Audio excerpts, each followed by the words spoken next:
katutok sa NCAA Season 94 dito lang sa SNA. Halftime na mga kapamilya at lamang ang Letran Knights kontra sa EAC General sa score na 36-32. Now, alam natin lahat may init ang labanan dito sa NCAA pero sa court lang yan.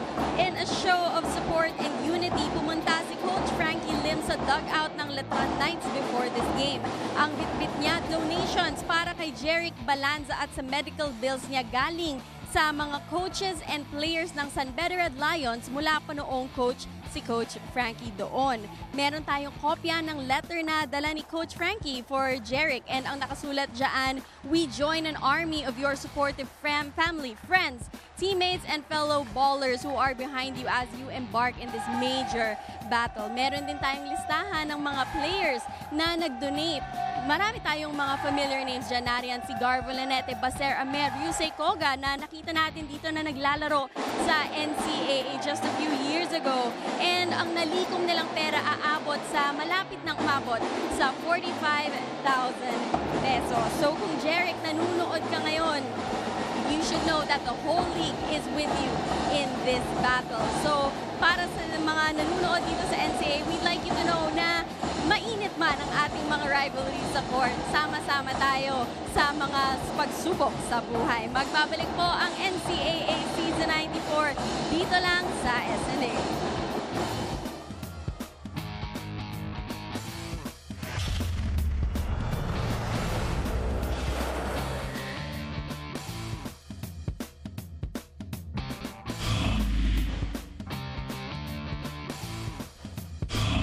Babalik po tayo dito sa loob ng Phil Oil Flying V Center sa lungsod ng San Juan kung saan nagpapatuloy ang habulan para sa upuan sa Final Four dito sa Season 94 ng NCAA. Maraming salamat muli sa inyong pagtutok sa SND. Anton Rojas kasama si Coach Hammer, Martin Antonio para sa laban ng Colegio de San Juan de Letran at ng Emilio Aguinaldo College Generals. Medyo naging malamya ang simula ng koponan ni Coach Jeff Napa but a 7-0 run at the end of the first quarter changed the tide or turned the tide of this contest. At bumawi naman sa second quarter itong EAC Generals, powered by 3 3-point shots in the second quarter alone by Jerome Garcia. Finishing the quarter like a house on fire, back-to-back threes. Ito makikita natin on the stat sheet, 6 3-pointers compared to 3 ng Letran Knights. Matatandaan natin, nung unang matchup nila, Letran went 6 out of 19, samantalang ang EAC Generals was blank, 0 out of 19. Points in the paint, of course, Letran having the height advantage, 18-8 bench scoring, 11-5 for the Letran Knights. This is the big number, yung hustle stats, 18-7. That's combined offensive rebounds, steals, and blocks. The Letran Knights really controlling those hustle stats. Yun yung nagbigay sa kanila ng 4-point lead dito sa ating first half. Ngayon, nakita natin yung mga sorpresa mula sa ating mga coaches. Nico Calvelo, starting for just the second time dito sa NCAA Season 94, gumagawa ng ingay as he has 12 points to lead all scorers para sa mga Letranista. Nakita po ninyo yung tres kanina ni Jason Celis at syempre JP Calvo doing it all and setting up his teammates. Larry Muyang, speaking of setting up his teammates, Pong Quinto does that as well as Calvelo is impressing us with a very efficient first half. 5 out of 7 from the field. And 71% efficient is an understatement para dito kay Nico Calvelo. Stepping up big time para kay Coach Jeff Napa. Samantala sa kabilang side naman, nasabi mo, Jerome Garcia, 4 out of 10. And those 4 made shots were all 3-point shots. And speaking of 3-point shots, yan ang specialty ni Jay Cars. Jerome Garcia leading the way para sa EAC with 12 points. At ito ang ating leading scorers, Anton. Nasabi nga natin, Calvelo leading for the Letran Knights. Sinusundan niya ni Jason Celis at ni Larry Muyang both with 5 points. Para naman dito sa EAC Generals, it's Jerome Garcia with 12, Hamadou Lamino with 9, at JP Magoliano with 4 points. O yan po, mga bumibida mula sa Letran at sa EAC. Muli kami po ay nagpapasalamat sa lahat ng mga nakatutok ngayon. Lalo na sa YouTube. Nag-record tayo nung linggo. 23,000 ang nanood via YouTube ng PVL on ABS-CBN. Grabe yun. At sa Imus naglaro, Anton.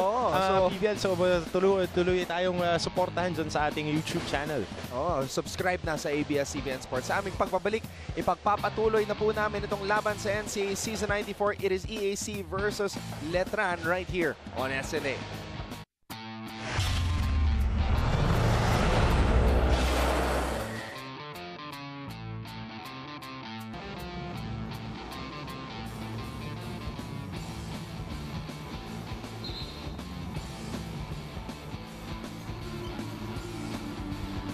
Smile, you're on cam. Since NCAA Season 91. Yep. I love her hair. No? I thought you were sensitive about hair. Yeah, very, very sensitive. But for girls, it's had nice hair. All the frizz hair. Everybody looking good. Even though it's very early in the week. It's only a Tuesday. At napakainit na agad ng ating mga laban dito sa NCAA. Starting things off with the Letran Knights and EAC. And later on, Perpetual looking for win number 8 as they take on JRU. And I still put it on wax. I still think that they would be making that last spot on that Final Four. But how about Coy Galvelo? 13 points. 6 out of 8 for 75% on the floor. And just maximizing the opportunities. He's in a shootout right now with Jerome Garcia. Napakatapang nitong si Coy Galvelo. 18 seconds on the shot clock. In rhythm. Reminds you so much of Mark Balnick. The way that he shoots and just gets in rhythm. But Mark Balnick was a better defender, on-ball defender, and a little bit taller than him. Samantala, merong steal dito. Tumatakbo ang mga general. Maguliano. Linabas ang bola. Neri. Top of the key 3. Misfiring badly. Maguliano with the rebound. May mga spurts naman na itong EAC Generals are contesting really and crashing the boards. They're not playing that well, but they're just down by 5 points. Galvelo just a little bit too strong on that 3. He was wide open, pero ang ganda ng ikot ng bola. May tira talaga eh. 12 seconds to shoot. At maganda yung pagpasok ni Galvelo. Now that Letran is in the home stretch nga eh. And they've been bitten by the injury bug with the absence of Bonbon Batiller. Geo Ambohod. Ang ganda ng basics nitong batang to. Pagka lahat ng salo niya laging above the head, keep it there, and just use his length. Siguro nga dahil middle blocker eh. Sanay siya na laging nakataas yung kamay niya. Garcia. Maguliano over Fajarito. Soft touch off the window. Yung si JP Maguliano. Maguliano had his moments dito sa season 94 ng NCAA. Remember that 30-point game Maguliano had an overtime win against San Sebastian College Recoletos. 11 seconds on At the hindi lang shot yan clock. sa basketball court nag-excel. Also a high school salutatorian. Si JP Maguliano. Talaga yung mga examples of being a student athlete. And the way he plays, hindi siya magaling sa isang aspeto lamang ng basketball. He can pass, he can grab rebounds. Masipag din eh. Itong si JPS Bongquito finally gets his first field goal of the game. Gorilla. Jagars. Jagars falling to the ground. Ito yung matchup natin ngayon eh. Garcia at Galvelo. Labanan ng dalawang shooter. 9 seconds on the shot clock. 9 And they're defending each other too.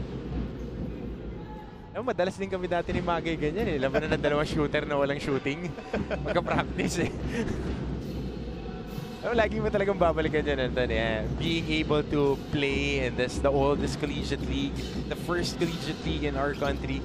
Hindi yung championships yung maalala mo, yung mga stories behind the championships. Those are the things that make the NCAA really special. Samantala, Hamadu Lamino with the reverse. And they need more of those from Hamadu Lamino, especially getting into those spots. Okay, balikan natin ang mga nagtitweet. Si Gary Iligan Pasiones sa mga taga Quezon, Palawan na nanonood sa NCAA. Good luck, go EAC General. Salamat, paring Gary. Si Joanski M naman, go Letran Knights. Beat EAC. Daming nanonood sa atin, Anton. Especially ito, I've discovered dahil AFP Olympics with in cooperation with the PSC, the Armed Forces of the Philippines laging nakatutok sa SNA, especially if it's basketball and volleyball. Kaya yung Philippine Air Force natin, Philippine Navy, the Army, and Coast Guard, lahat sila. Lagi talagang nanonood. Even the PNP, laging nanonood ng mga basketball games. Ano naman mga Pilipino eh. 45-38. Aba, lalo na tuwing gabi. Ay, oo naman. Maguliano. HL, Hamado Lamino. JP Calvo comes up with the rebound. No, despite the misses ng EAC, nakukuha nila yung mga tira na gusto nila. They get the high-lows with Hamado Lamino. They get the 3-point shots from Jerome Garcia. Pero hindi pa rin enough eh.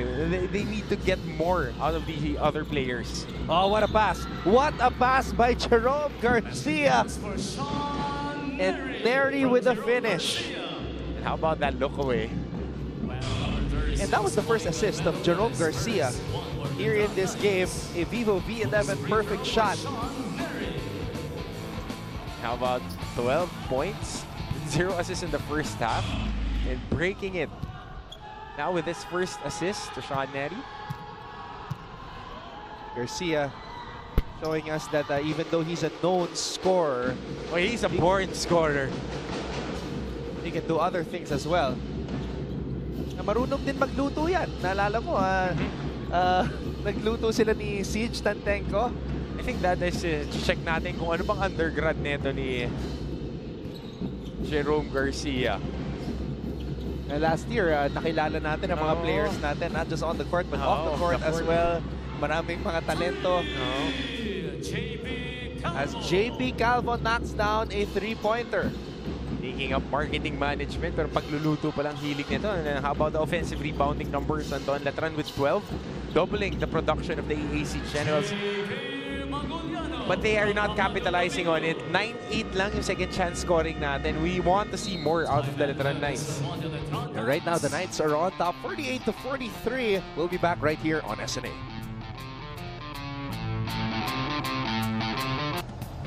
At nagbabalik ang NCAA Season 94 dito lang sa SNA.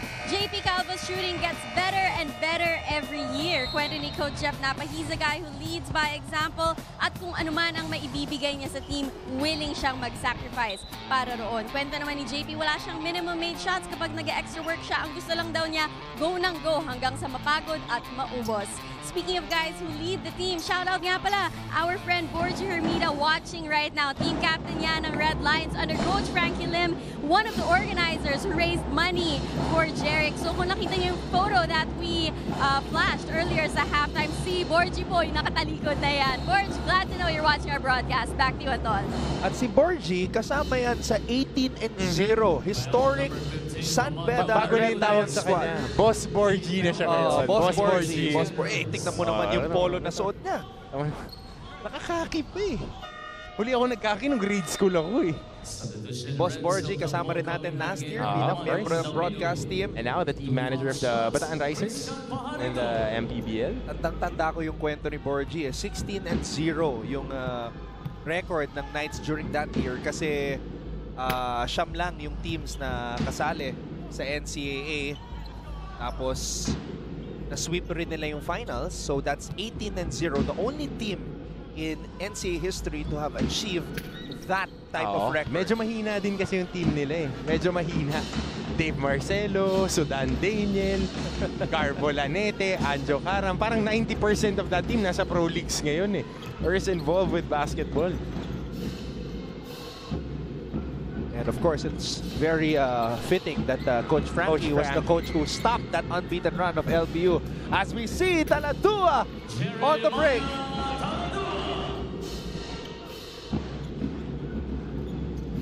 (51-43). The Letran Knights on a rampage. Garcia Titira mula sa labas. Masyadong malakas tampok na bitawan ng bola. At babalik sa panig ng Letran. And great hustle there by Tampok, hindi lang natanganan. Fast break scoring natin, 13-5 for the Letran Knights. As we see one of their fast break points, turning a turnover into a basket.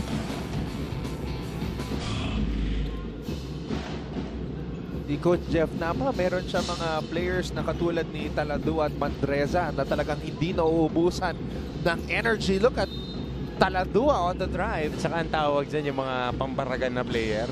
Ay, tama yung mga kaha. Si Alex Mandreza din kasi is built like a tank eh. Manipis pero matigas eh. Parang si Aaron Aban when he was still playing with the Letran Knights. Samantala, Neri nabitawan ng bola. Ito na mga Letranista. Bongquinto, touchdown! A great catch there in stride by Bongquinto. Seeing grass and finishing up top. Parang Manning to OBJ lang. Pwede. Gusto ko yung reference mo na yan, ha? Lamang ng 10 ang Letran.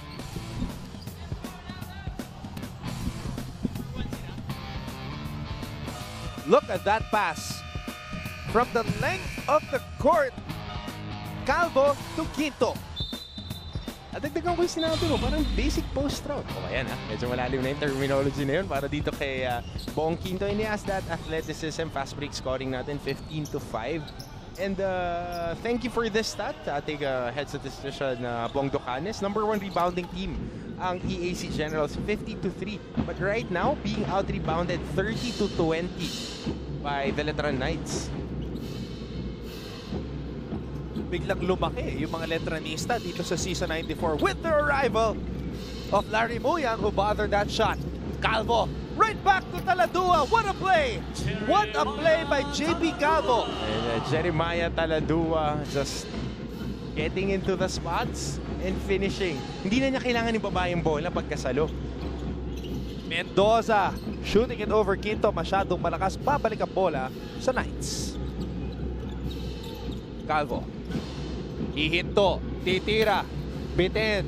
Maguliano with a board. Here come the Generals. Maguliano to Jagars. Jagars will head to the line for 2. Binaba pa yung bola. Medyo ibinomba pa ng bahagya to take the contact. At nakikita mo na doon yung effort ng EAC Generals. Pero may mga tinitira din silang masasama eh. Kaya hindi talaga nakaka-convert. So basic give and go. Pupunta rito kay Taladua, getting a stop and being rewarded.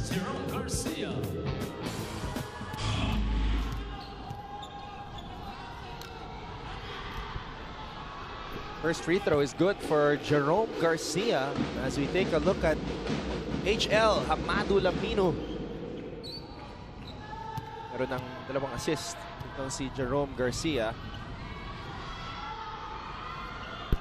Oh, he misses the second free throw as Quinto comes up with the rebound. And Franyu, pinasok na rin dito ni Coach Jeff Napa. Manning the point now for the Letran Knights. Pinagpahinga muna ng saglit itong si JP Calvo. 12 seconds on the shot clock. And 12 seconds sa kanilang shot clock. Quinto, pinasa sa loob. Fajarito. Basket is good You for saw that Christian extension? Fajarito. Ang haba nung braso ni Christian Fajarito and just finishing high glass.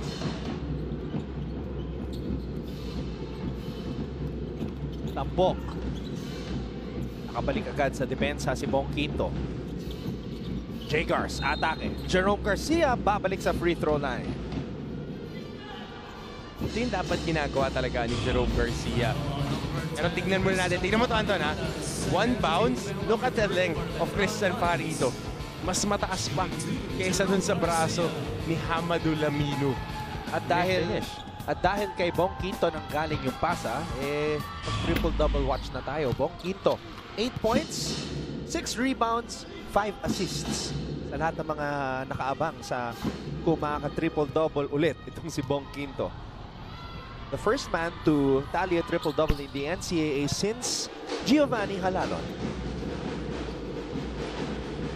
Through the years, we've been fortunate to have covered players like Scotty Thompson, Giovanni Halalon, at ngayon naman si Bong Quinto. The all-around brilliance of these players, just something else. Nakikita rin natin yung development of our athletes na hindi lang sila scorers, hindi lang sila inside scorers, hindi lang sila post players. The versatility, yung adaptability ng mga players natin, which is a premium in the pro leagues. Quito. Pajarito was asking for it again. Fran Yu, binigay dito kay Taladua. Taladua! Mula sa kanto! Nagpakawala ng bomba! Kanina si Nico Galvelo, ngayon naman Jeremiah Taladua. Taladua could be like Alvin Capopres, known as a defensive stopper but can contribute. Oh, this guy is a bigger, tougher defender than Alvin Capobres for one. Taladua on the run. Taladua binigay kay Quito. Pinitpit pa. Quito pitin. At nagugulat tayo sa mga tira nitong si Bong Quinto. Is not usually like that. Brand new. Inside pass, Pajarito. Pinasa kay Muyang. Muyang! Kinaliwa pa ni Larry Muyang. Magana yung lamang dito, Anton, up to 17. 62-45 ang ating score. 2 minutes and 3 seconds remaining. 2 minutes.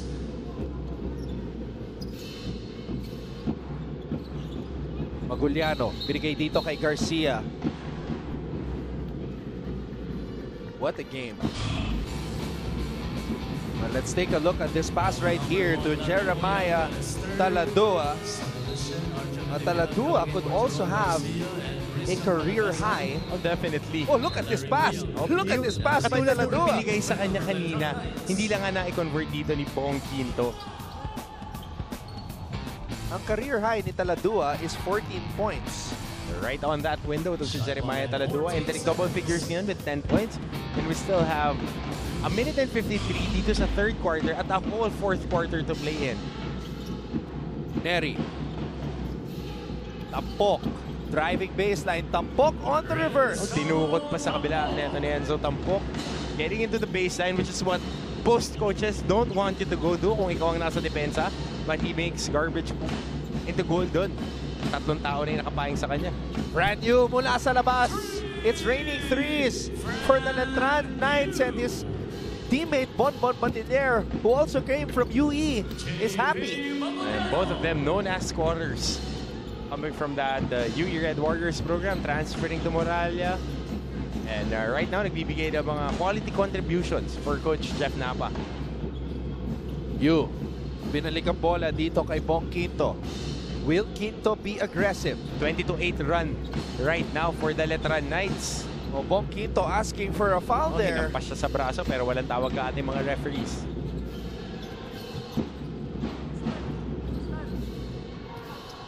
Bounce pass para kay Tampok. Tampok. Basket is good. A great slide there by Renzo Tampok.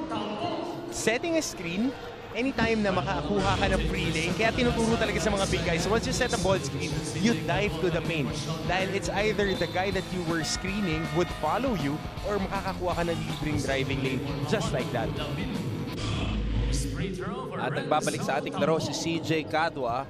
Cadua has played 15 minutes in this game. Again, he's only averaging 6.2 minutes per contest. As Tampok knocks in that free throw. At si Agbok nagbabalik na rin sa ating laban. 45.9 seconds remaining here in the third quarter. Maraming salamat muli sa inyong pagtutok. Anton Rojas kasama si Coach Hammer, Martin Antonio, and we also have Siege Tantenko at courtside. Alam mo, Anton, meron ako malapit na kaibigan na tita na nanonood. Tita Bebs Berg ng St. Therese, Little Therese Learning Center sa Taguig. At happy birthday kay Nani Concepcion, makeup artist natin. Happy birthday! Happy birthday, Pati Nani. si Thank Papi you. Carl Ver, nanonood ngayon sa atin. Every time talaga may games, nanonood yan sa atin. Whether it's UAP, NCAA, or MPBL. Cadua, binigay dito kay Bogarin. Rostan Bogarin, look at that! He has that moves eh. Paborito, up and under mula kay Rostan Bogarin. Show me something. Ang ganda rin nung pwestuhan niya. Pag nakakapunta siya doon sa post, he has that nimble feet and very shifty eh. deceptive yung balikat. Pagka gumalaw na, nasushoot niya eh. What a move by Rustan Bogarin. Pero balikan muna natin ang mga highlights ng third quarter. Look at that pass. Look away. Still a amazing layup by Sean Neri. JP Calvo. This was the Eli Manning to OBJ touchdown. Sabi mo nga, simple post. Getting grass and getting the touchdown para kay Bong Quinto. Amadou Lamino drop pass naman para dito kay Magoliano. At syempre, Kadwa, binigay dito kay Rustan Bogarin. Don't leave your feet, young blood. Rustan Bogarin showing us some moves. And look at that pass. JP Calvo, binigay kay Jeremiah Taladua na meron ng 10 puntos dito sa ating laban. 67 Letran, 54 EAC. Magbabalik po kami para sa quarter number 4.